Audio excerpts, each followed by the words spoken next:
Kata Imam Syafi'i, al-bid'atu bid'atani. Kata Imam Syafi'i, bid'ah itu ada dua. Ada bid'ah hasanah. Bukan. Kata Imam Syafi'i ada bid'ah apa?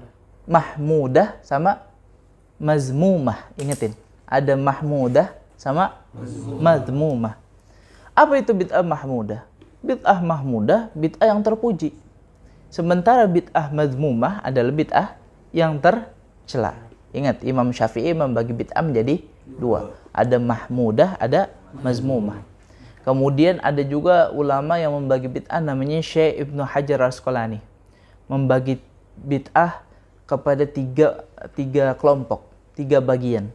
Dan Imam Ibnu Hajar Al-Asqalani menyebutkan dalam kitab-kitab itu dengan redaksi yang berbeda.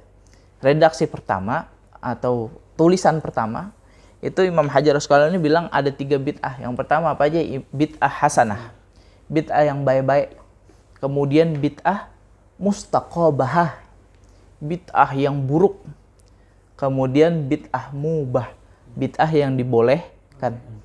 Ya, jadi bid'ahnya ini yang mubah ini enggak sunnah, ya, tapi juga enggak haram, dibolehkan. Kemudian dalam redaksi lain, Imam Ibnu Hajar Al-Asqalani bagi bid'ah menjadi 3 juga, tapi beda tengahnya doang. Bid'ah hasanah, bid'ah dolalah, sama bid'ah mubah. Ya, bid'ah yang baik, bid'ah yang sesat, sama bid'ah yang mubah. Ada lagi yang membagi bid'ah menjadi 5 hal, 5 perkara. Seperti sebagaimana hukum Islam. Hukum syariat ada berapa? Ada 5. Apa aja? Wajib, sunnah, haram, makruh, sama mubah. Maka dibagi juga bid'ah kepada 5 hal tersebut. Ingetin ya. Kepada 5 hal tersebut. Apa aja itu? Kepada bid'ah wajib, bid'ah sunnah, bid'ah haram, bid'ah makruh, sama bid'ah mubah. Nanti kita bahas. Ya, jadi ingat, Imam Syafi'i bagi berapa? 2. Terus Imam Ibnu Hajar Al-Asqalani bagi 3. Ada namanya kalau nggak salah yang bagi 5 itu Imam Izz bin Abdissalam. Itu menyatakan pembagiannya menjadi 5. Dan Imam Nawawi pun, pengarang kitab ini, ya, itu juga setuju dengan pendapatnya Imam Al-Izz bin Abdissalam. Perkataan Imam Nawawi, kadang-kadang bid'ah itu memang bisa terbagi menjadi 5. Nah, nanti kita bahas. Kalau yang ini jelas ya. Yang lain-lainnya jelas mungkin. Imam Syafi'i bagi bid'ah jadi 2. Mahmudah dan juga mazmumah. Ini jelas mungkin. Kalau yang sesuai dengan sunnah, sesuai dengan ijtima ulama, sesuai dengan Al-Quran, maka dia dikatakan sebagai bid'ah mahmudah. Bid'ah yang terpuji. Tapi kalau dia bertentangan dengan Al-Quran, bertentangan dengan sunnah, bertentangan dengan ijma, maka dia bid'ah mazmumah. Gampang ya? Nah, sekarang kita mau jelasin tentang bid'ah yang dibagi menjadi 5. Ada bid'ah wajib. Bid'ah wajib apa? Bid'ah wajib ini kalau tidak dilakukan, maka berdosa. Ya. Tapi berdosanya ingat, wajibnya ini nggak selalu wajib ain, bukan fardu ain. Contohnya bid'ah wajib apa? Ayo, ada yang tahu?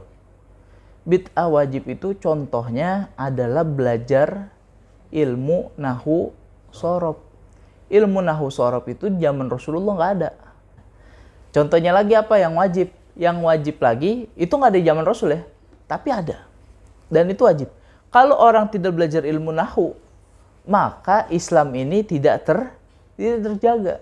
Artinya kan Islam ini dijaga dengan pengetahuan-pengetahuan kan, mengkaji Al-Quran, mengkaji hadis, dan itu bisa dilakukan dengan mempelajari ilmu nahwu. Ilmu nahwu itu dikatakan sebagai bapaknya ilmu. Nah, itu bid'ah wajib. Termasuk juga mempelajari ilmu hadis. Ilmu hadis itu dicetuskan oleh beberapa ulama.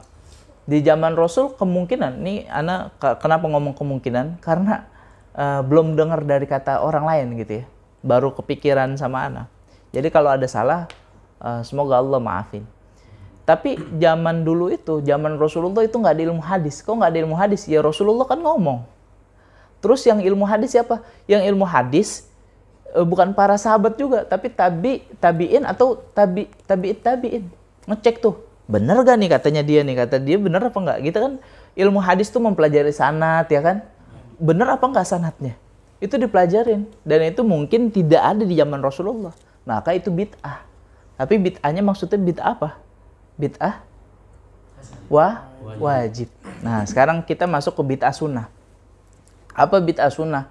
Contohnya, bid'ah sunnah itu seperti membangun madrasah, terus juga membangun jembatan. Anak nggak tahu ya, belum pernah dengar ada kisah Rasulullah SAW bangun jembatan. Ada yang pernah dengar? Belum ya? Ya mungkin pernah, cuman selama ini Anda belum dapetin cerita Rasulullah itu bangun jembatan. Oleh karena itu tidak pernah dicontohkan oleh Rasulullah. Tapi kalau sekarang kita bangun jembatan, kira-kira sunnah gitu? Sunnah, dapat menolong orang. Tapi dilakukan zaman Rasul? Tidak.